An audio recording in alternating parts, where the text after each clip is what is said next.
IVM.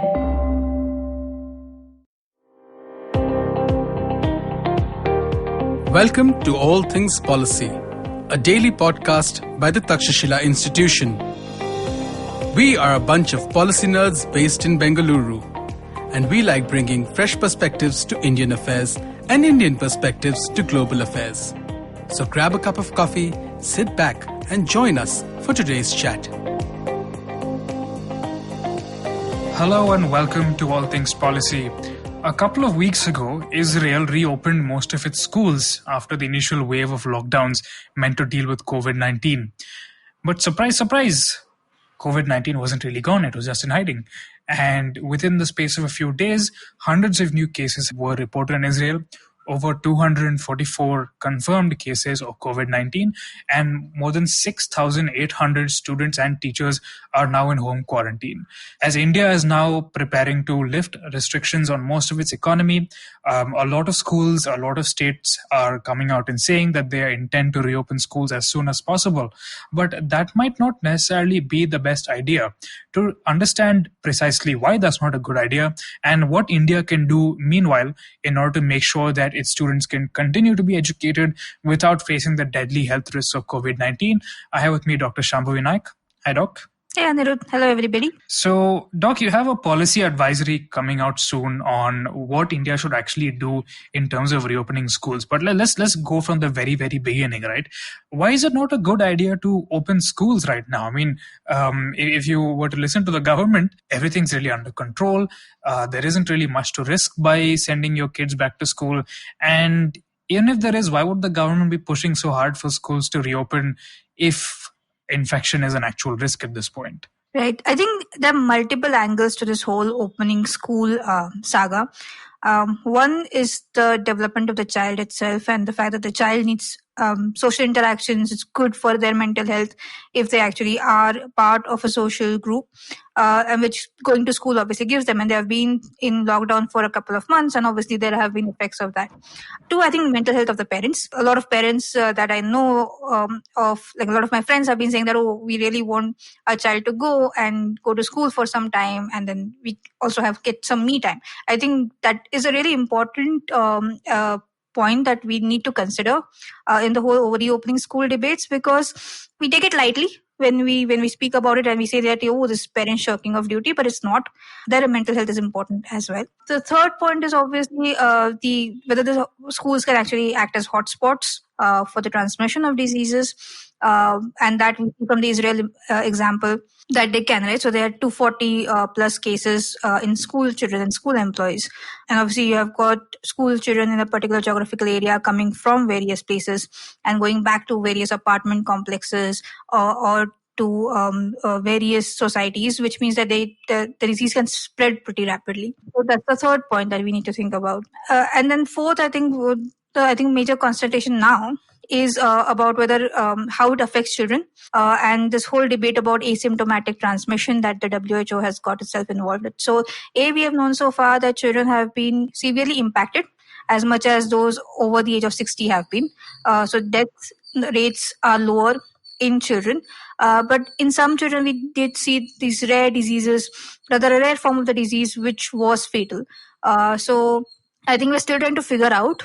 The science is still, we're still working on the science to figure out how it's affecting the children, whether it affects development of the child, etc., etc. Those are questions that we still have not answered.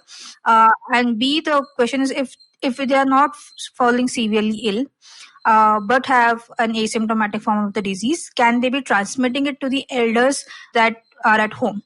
I think this is one place where we have to look at India as a significantly different societal structure, because Indian families still have parents and grandparents at home, which we normally do not see in other developed countries. So that is, I think, another accounting factor that has to go into this whole debate.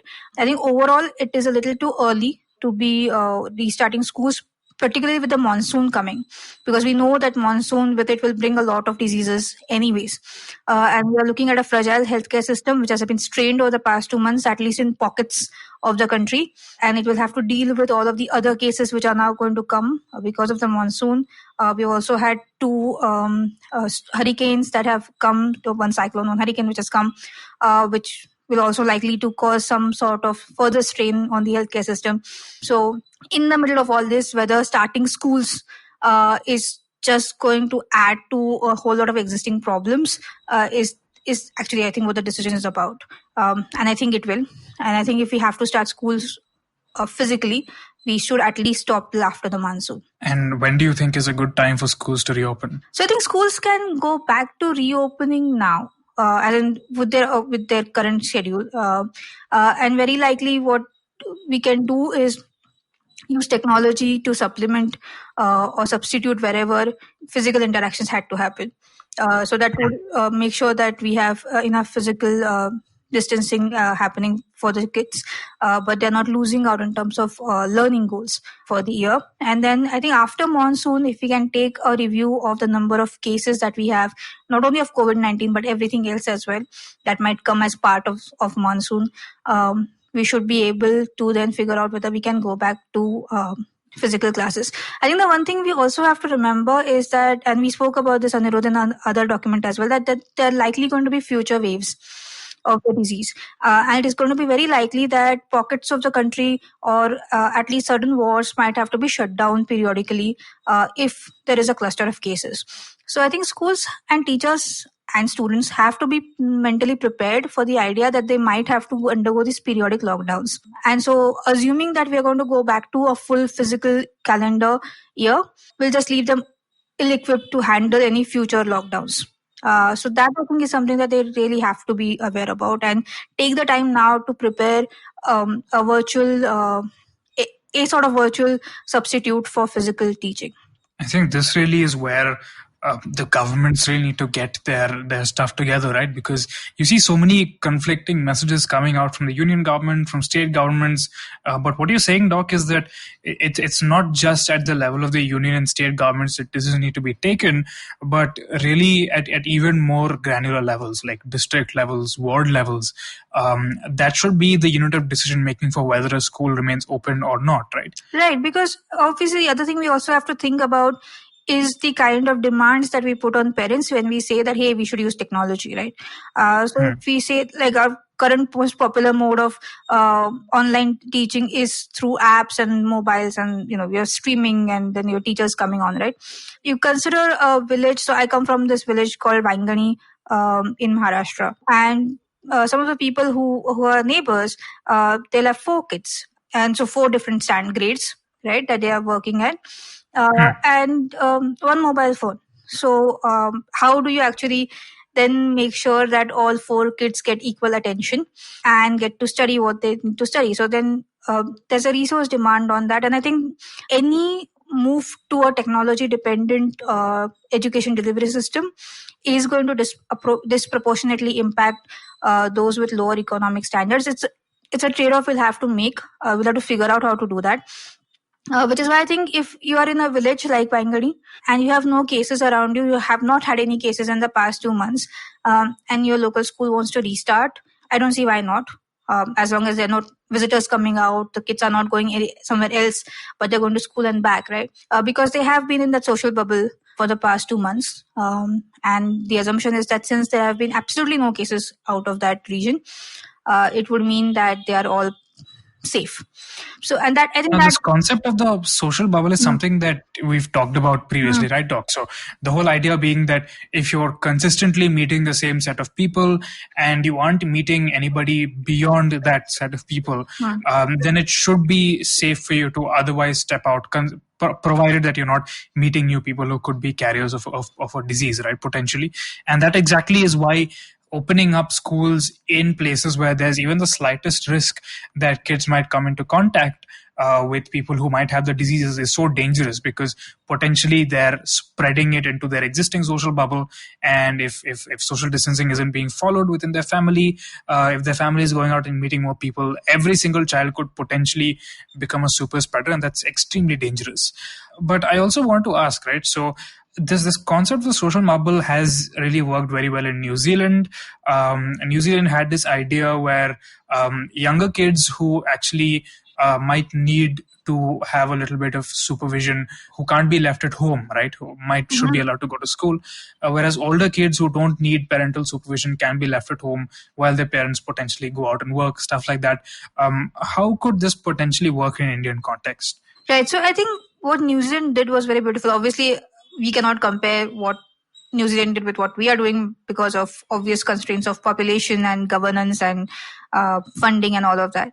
But the idea of the social bubble came from a paper that was written by scientists from University of Oxford and Zurich, I think. And New Zealand co-opted it to the family level. So as a family, you want to be exposing yourself to the minimum number of external agents. So if you have to work, because obviously the economy is working, so you need to go to work. And as a family, you have a young child who is dependent on you. You can either call a carer at home or you can send a child off to school. If you're an older child who can stay at home without parental supervision, then those grades stay and study from home. And so as a family, then you are exposed to less number of people. And so you limit your exposure to the virus. And I think they've done a fantastic job over the past 2 months using this model. And obviously they have no active COVID cases as of yesterday. So I think it's brilliant work that they have done. And I think we need to be able to figure out how that can be applied to within India. I think it's also one of the reasons why I say that we have to look at this at the village or the ward level, because only then can we make informed decisions on whether schools should be restarted or not. I completely agree with that idea that if you have elder kids who can stay at home, it might be preferable for them to continue studying from home, because social distancing in schools is I don't think it's pragmatic to believe that it will happen. Yeah. I mean, so the WHO has got a good set of guidelines on what schools who want to reopen should be considering doing in terms of the number of students per bench, and then hand sanitizers everywhere, what you should be doing at gates, because even though in the school, in a class, you might have some kind of discipline, the moment you have to go home and you have parents coming to pick them up at the gate, you can have chaos. So how kids should be left and all of that. I think they've got pretty good guidelines to that. But again, in an Indian context, how we can work them out, the differences between so the teacher, for example, in a government school already has so many other duties to do. There was, I think the ISA report from a few years ago spoke about a number of schools where there was only one teacher, and how you work out all the other demands that they already have, plus now to ensure that the children are socially distancing themselves and are behaving properly. I think we might be asking too much of them. We have already asked too much of our teachers in the last 2 months. I think most of the people who have been going door to door asking about symptoms and all are teachers, right? We have repurposed a lot of our teachers to do this, to get this work done. They are already trained, and I don't think it is fair that we expect them to do so much more than their job asks for, especially with the pay that we're giving them. Yeah, I mean, what is most curious to me is how, so you talked about how a social bubble might work out differently in Indian context. I was just thinking, like in rural India, for example, which does have relatively like stronger kind of community bonds as compared to urban India, where labor mobility is much more of a thing. A kind of community childcare is actually a lot more reasonable to expecting that parents could potentially have a larger role to play in kind of ensuring that social distancing is happening is not totally unrealistic. But what I'm a little cynical about is, so you mentioned, Doc, so in example, in your village, for example, provided that there are no people like moving in or out of the village, potentially coming in from Mumbai, perhaps, it should be okay to reopen and stuff like that, right? But how realistic is it to expect villages to be keeping track of the movement of people inside and outside boundaries like this, right? Who should really be responsible? How do you see this model playing out? Right. So, okay, this is very interesting, because I have to say, to add one thing about my village. They actually turned the school into quarantine. So anyone who comes from Mumbai is currently being quarantined in the school. So I think first things first, they'll have to do something about disinfecting that school. So actually, we only have to primary, so or the secondary. We don't have from higher secondary on in the village. You have to go to the nearby town to if you want higher education. So, but in again, I think this will vary from the village to village and the approach and the culture and everything. I can only give testimony to what I know happens in my village. The sarpanch makes a decision on quarantining. So anyone who comes now from Mumbai or anywhere else, so if they have a house where nobody else is living, they are locked up in the house and everything they need is delivered to them. If they already have other people in the house, they are quarantined in the school. But there is absolutely no escaping the quarantine. Because it's a close-knit community, you figure out when people are coming. The standard protocol is that you have to tell the sarpanch beforehand that we are getting new people in. And then they figure out what kind of best quarantine works for them. And I think the entire debate about how we can quarantine, how we can work, works best when it is done at this granular level. Whether how scalable this is, whether all sarpanch are should be able to do this or not is a question we'll find out whose answer we'll find out in time. But I think this is the way to go for it, because otherwise, I think making national level or even state level policies is a little difficult when you have as much diversity in culture, economy, availability of technology, access to resources as we have. So for my village, for example, we do not have phone networks, right? So we don't get mobile networks. We got internet. So I made my father put in a landline and internet a couple of years ago. Before that, there was nothing. I mean, we don't get newspapers. So you cannot expect such kind of a village to have the technology to go online. I think something else that though Nitin suggested, which in an article in the print might make more sense, which is to use television to broadcast educational content. And so you standardize the curriculum that you want to teach. You get the best teachers from your state to actually develop the content and deliver the content over TV. And then you can time share on the education channel across grades, and that way you can have, say, about 4 or 5 kids sitting in one home with a TV, and if they're from the same grade and listening to their lectures, which I think is a bit more pragmatic than expecting Byju's to take over. Yeah, that does seem more workable to me. One of the most striking statistics I've come across in recent times is that every additional year of schooling increases future income by about 10% on average. And now keep in mind that because of this recent roughly 70-80 day lockdown, almost 320 million Indian children have been away from school, have been away from any kind of formal educational content. So if you just think of the long-term economic impact of that, it's actually very, very significant. And we need to be thinking of new ways in which to potentially level this. And television is definitely one potential way. But again, even if 90% of households have televisions and 10% don't, that's still millions of children who aren't within the ambit of the system. So I agree, Doc. I mean, we really have to figure out a way to kind of have a more granular approach to this, allow villages to come to their own decisions in terms of how to send their kids to school. And ideally, yes, involve the community more and kind of following these social distancing norms. So just building on that, Anirudh, like what you said, right, about the economic impact that this might have on the child's life. I think children all over the world have been disrupted by this COVID-19 thing, right? And I think we should take this opportunity to actually look at whether this year we want to have our conventional examinations, whether this year's objectives have to be learning the same history, geography, maths classes that you were having last year, or consider the amount of mental impact you've already had on these kids, right? 2 months of lockdown, all of this pessimism, we don't know when this is going to end. This all probably has impacted them, and whether their mental health and the mental health of their teachers is going to be more important this year. I think it should be.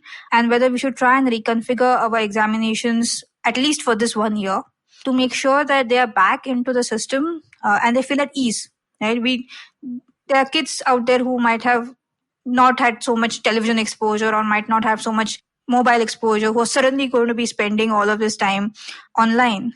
And how easy is it for them to take it up? Obviously, not having the teacher there to answer your doubts, having to rely on your parents for homework or whatever, not being able to sit down with your friends and discuss problems.